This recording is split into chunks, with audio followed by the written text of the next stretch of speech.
Knitting garments feels like too much of a faff. I agree with you sometimes. Hello everyone and welcome to day 12 of Vlogmas. Today is Saturday the 10th of December and I have less than an hour until my friends are arriving, so I thought I would film this very quickly while I got ready for the day. I asked on Instagram the other day for you to share your unpopular knitting and crochet opinions, so I thought I would film a little video of me reacting to them whilst putting on the face, because you seem to like when I put on the face in my Advent videos, so I thought bring it in. Let's merge my two hobbies of makeup and yarn crafts. Before we get into that though, I'm going to do my Advents.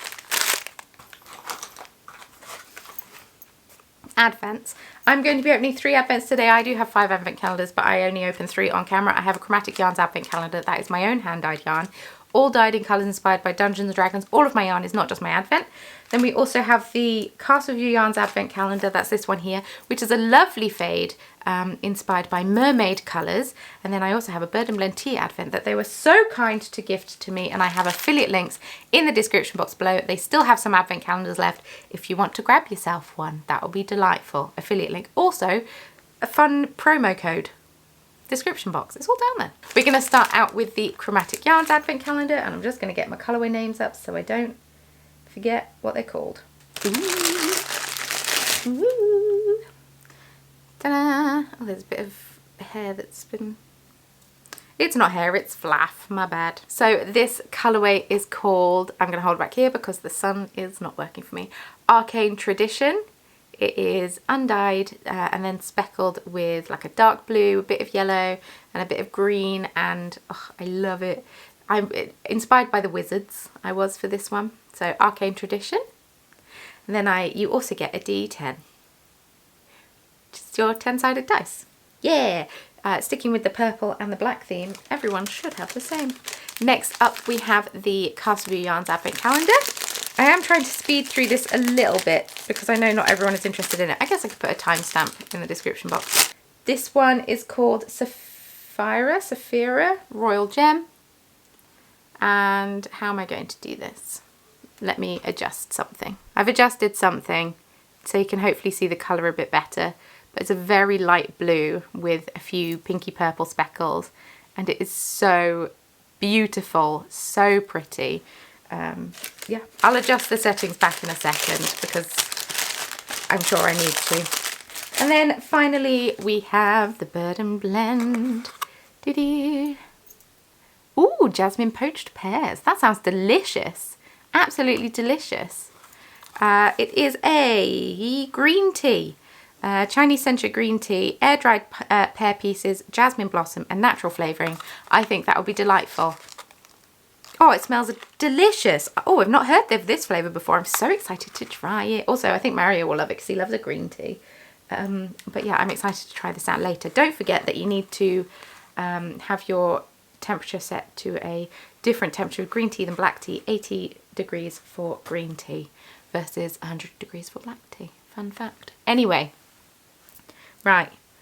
I'm going to stop nattering at you and let's just jump into the video.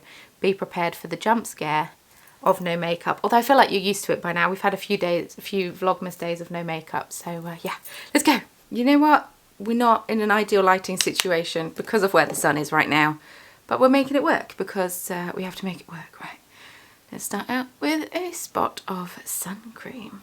Okay, while that's soaking in and doing its thing, let's get going with these unpopular opinions. This person says, I don't swatch, I start a project and maybe measure the gauge then.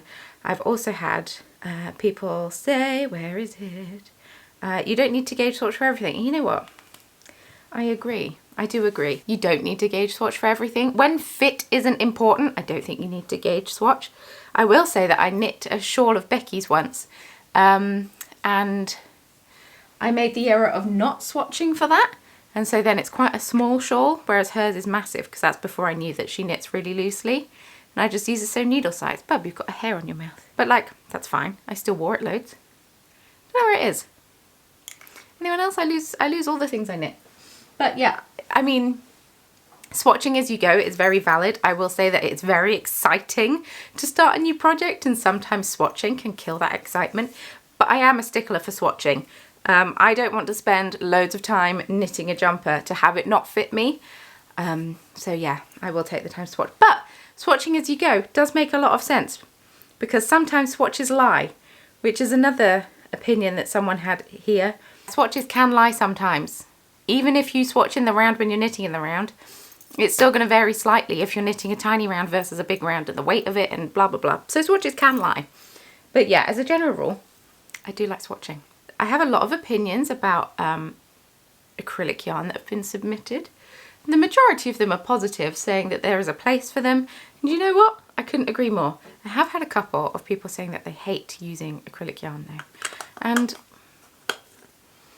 I mean, it's a personal opinion, so I cannot shout at you about a personal opinion, because that's literally the point of a personal opinion, is that you personally hold that opinion. And it's meant to be unpopular knitting opinions. I love acrylic yarn. So many of the jumpers that I wear that are hand knit for me by my mum are acrylic, or are mostly acrylic with a small percentage of wool in them. And they are so hard wearing. Like the jumper that I wore in Vlogmas day, what day are we on? We're on 12, 2 days ago, 10, on day 10. I think that's 100% acrylic, and it's so old.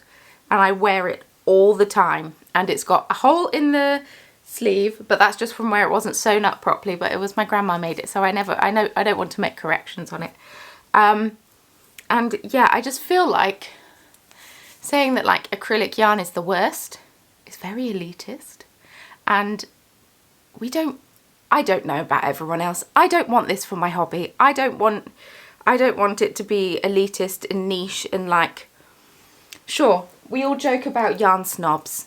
It's hilarious to joke about yarn snobs, but what I don't want is the snobbery to get to the point where people who don't want to, can't work with, can't afford to work with, or just have a preference for non-acrylic. No, to have a preference for acrylic yarn. I don't want them to feel like they can't participate in the hobby, in the online community of the hobby. What are we benefiting from telling people what they're doing? What are you doing over there? How are we benefiting? How are we, you know, spreading this hobby to more people if we're telling them that the yarn that they use isn't good enough? And yeah, there's a time and a place for acrylic. Acrylic for gift knits is amazing. That is one of the opinions that someone says.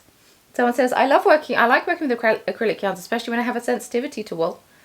Yeah, 100%. I like to use acrylic yarn for high use items like blankets. I like using acrylic yarn for gift knits because not everyone knows how to wash wool. And you know, that's so true. That's so true. Also, baby knits. Baby knits don't have to be out of a 20-pound skein of yarn. It's a baby knit. They're just going to throw up on it and then wear it for 5 minutes. Acrylic is absolutely fine for so many things, and I don't know. I know yarn snobbery exists, and that's fine. Work with what you want, but don't tell people that they can't work with what they want because it doesn't fit your opinion and what you like to work with. Okay, I'll get off my soapbox now and keep blending my concealer. There's a lot of opinions about needle use, which I find very interesting. A surprising amount of people hate Magic Loop. I love Magic Loop, personally, but like, it's a personal opinion, but people are saying DPN's over Magic Loop. Magic Loop is the devil's work. And I guess that's just how you learn, but at the same time, not really, because my mum learnt to knit using straight needles and then double pointed needles for socks. And when I showed her Magic Loop, her world has changed. She uses, well, she still uses straight needles for a lot of stuff just because she has a lot of straight needles, and she knits things, sorry bub, she knits things that need to be seamed, so she does use straight needles a lot. However, socks. She didn't knit that many pairs of socks before I showed her Magic Loop. Since showing her Magic Loop, she has knit so many more pairs of socks. I tell you why I love Magic Loop, and like I say, it is personal opinion. If you drop a needle, it doesn't go anywhere.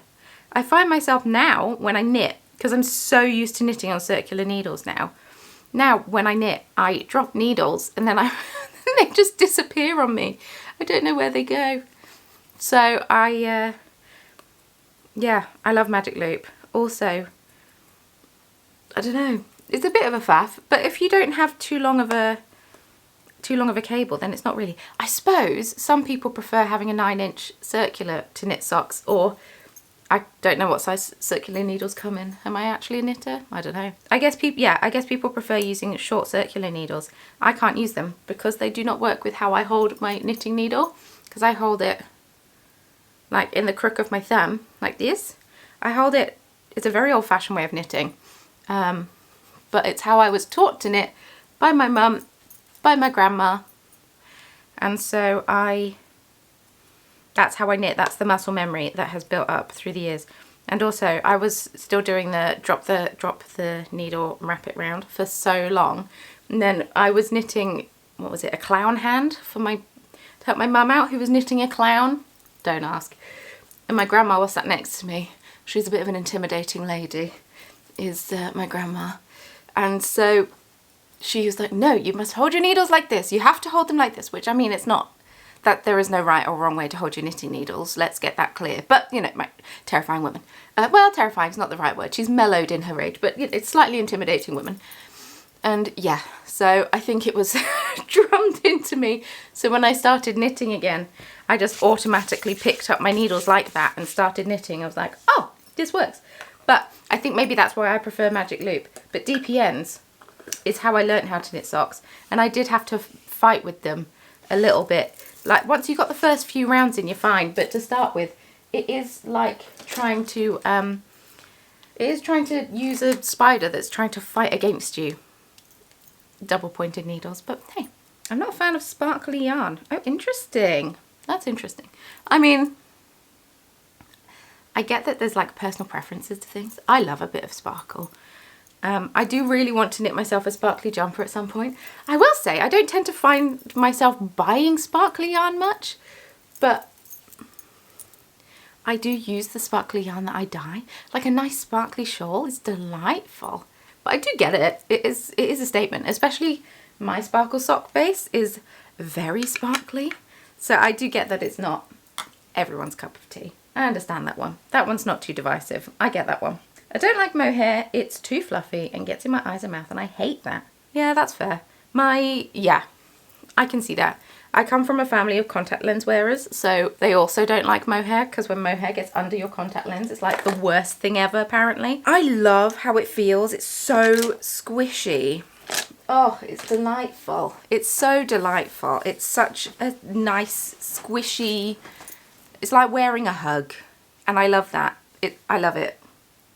But I do, oh my goodness, this is why we get up close in a mirror. But I do understand that it isn't to everyone's taste. And I do find it does get everywhere when I knit with it, but and also when I wear it, it like covers my jumpers and clothes in mohair, especially because I tend to wear black quite a lot. It's fine. I'm either covered in mohair or cat hair. There is like that's it. Those are the two options really. But no, I do understand that not everyone likes it. But I did a survey. I shouldn't have put the lid on my powder. I need powder on my eyes again. I did a survey for my business to see what people wanted to see in 2023. And a lot of people prefer Suri over alpaca. Suri is alpaca. Prefer Suri over mohair. So maybe that's an option for you if you still want the squish factor, but don't want the hair getting under your contact lens factor. But there does seem to be quite the mohair trend, and it does seem to be ongoing, which I find very interesting. But does also sometimes make projects inaccessible because you're having to buy double the yarn essentially.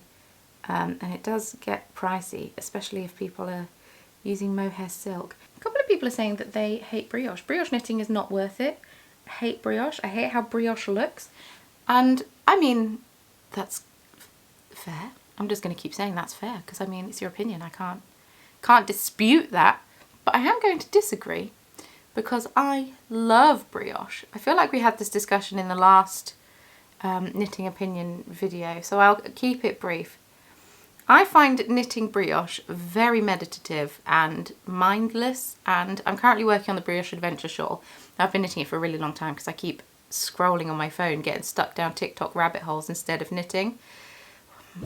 My life. That's your sister. Don't get too startled. But then I guess knitting techniques are for everyone. There are also people that hate purling, so like it makes sense. Just, I love it. I love how squishy it feels. I love how it knits up, and it's just, I just find it really fun and really mindless, and like not as mindless as stocking stitch. It's mindless with a twist, and I love that. Knitting garments feels like too much of a faff. I agree with you sometimes. I agree. I haven't knit a single garment in 2022. Not one. I thought I'd knit one.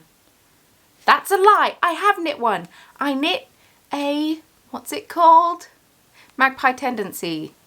Does that count? I knit it in like 4 days. I don't think that counts. I mean like a jumper garment or a cardigan. I haven't knit one at all this year. And they are quite big projects. That's quite a large undertaking. It's quite a lot of yarn that you have to get. It gets quite expensive, especially if, you know, depending what size you need. It adds up. So I do actually agree. And then embarking on it, oh my goodness. And then if you're like me and you've got gorilla arms, it's a fond expression that we have in my family. We've got long arms in our family. I have to add at least an extra inch onto what the pattern suggests because my arms are apparently so long. And yeah, starting a jumper can be very intimidating, especially when socks are in availability and shawls and other things that are much smaller. And I don't know, yeah, I do agree that knitting a sweater can seem like a faff. I do agree. The thing is, I want to own the sweaters, so I need to start knitting the sweaters. And maybe the more I knit, the faster I'll get. And maybe the more I knit, the less I'll mindlessly scroll on TikTok. Will you two stop fighting? Mini skeins do count as stash, and they stress me out sometimes. Interesting. I don't personally count mini skeins as stash because they're not on my stash shelf. Anything that's not on my stash shelf doesn't count as stash. I do agree that they can stress me out sometimes though, because I don't knit quickly enough or crochet quickly enough. I don't work them quickly enough to use them up. Do you two mind? You got tiny paw prints all over my window. Yeah, ever since I got loads of mini skeins when I was doing my granny square blanket. Some that people sent to me, some that I bought myself, and it just feels, I've got so many up there. It's a faff to cake them up. And then I don't use the whole thing, and then what am I going to do with the 10 grams of a mini skein? Because I've already used 10 grams in a blanket. But they are very useful for heels, toes and cuffs though, so yeah, they do. I see where you're coming from. They do stress me out a little bit. What are you two doing? Excuse me, I just need to separate my cats. Miso was backing herself up against the wall, so I think she was a bit being intimidated by her sister. So there's nothing to do but separate them. Cheeky monkeys. Right, I'll do just a couple more. I don't want to keep you all day. Oh, I've learned to like weaving in ends to the point I don't mind it at all. I really enjoy weaving in ends. I really enjoy weaving in ends. And I know that's a very popular opinion, but I do it as I go, although I haven't done on my Brioche Adventure shawl. But as a general rule, I do it as I go. Every few rows, I'll weave in that ends. And I find it fun. I find it a nice break from the actual knitting of the thing. And yeah, I agree. If you can learn to like to do the thing that you don't like to do, you're getting somewhere. I just need to learn to do that with taxes because I do not like doing those at all. Right, we've got another yarn opinion. Using rustic yarns instead of superwash doesn't make you a better person or crafter. I completely agree. Using any type of yarn over another type of yarn doesn't make you better. It's just a personal preference. If you prefer to use them, good on you. Go for it. Do the thing.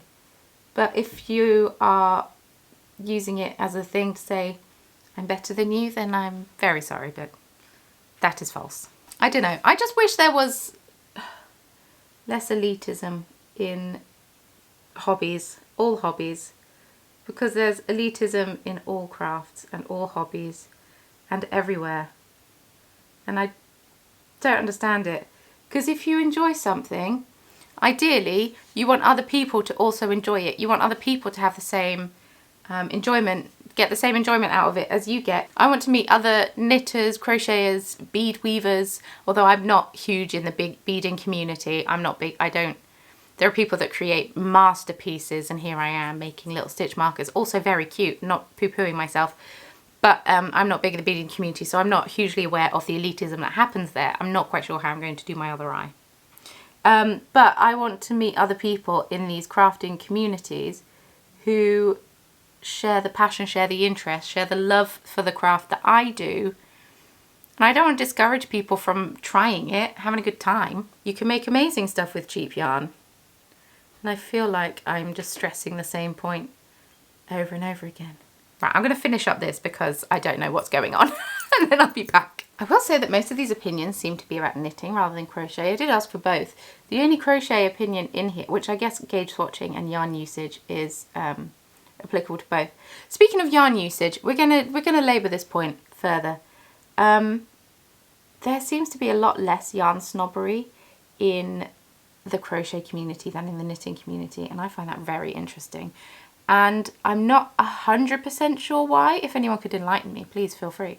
But I love that the use of acrylic and like different textures of yarns and all sorts is encouraged in the crochet community way more than it is in the knitting community. I just find it really interesting that there is that difference in craft. It almost seems like some people view knitting as like the elite yarn craft, and crochet is lesser than, and I hate that. I hate that a lot. It's just kind of clump my eyelashes together. That's what we've got going on at this point. Sorry, not sorry. Welcome to my life. It's chaos. I apologise that this video has essentially been me probably preaching to the choir, in all fairness, about how acrylic yarn isn't the devil's work. That there's definitely a time and a place for it, and we should stop. Is gatekeeping the word? I'm not 100% sure if gatekeeping is the word that I mean, but we should stop being a snob about our hobbies and just encourage people to participate in them. I apologise that is what this has essentially turned into, but welcome to the morning ramblings of Hannah on One Cup of Tea. And this is the second that I'm currently drinking. Although saying that, it's a large mug, so it's the equivalent of 2 cups of tea. There we have it. Very boring makeup look today, but I'm alright with it. I'm fine with it. I washed and dried my hair and it's all just like, whoo, very nice. Thank you so much for watching this video. I hope that you enjoyed it. Let me know your opinions down below. I'm very nosy and love reading them. And it's also part of the daily check-in, which is something we do over here during Vlogmas, and I love to see it. So if you'd like to follow me on social media, links can all be found in the description box below, along with anything else I think you might need, like advent calendar links and all of that fun stuff, all in the description box. And if you would like to subscribe, I can't talk anymore. If you'd like to subscribe, that would be absolutely delightful. I'm posting here every day in the run-up to Christmas, so it'd be nice if you stuck around, join the party that is the Corner of Craft. And we're halfway through, people. Halfway through. The end is nearer than the beginning. How sad. How sad. But I do still post regularly outside of Vlogmas, so anyway, with all that being said, thank you so much for watching. I truly hope that you enjoyed this video, and I will see you very soon in the next one. Bye.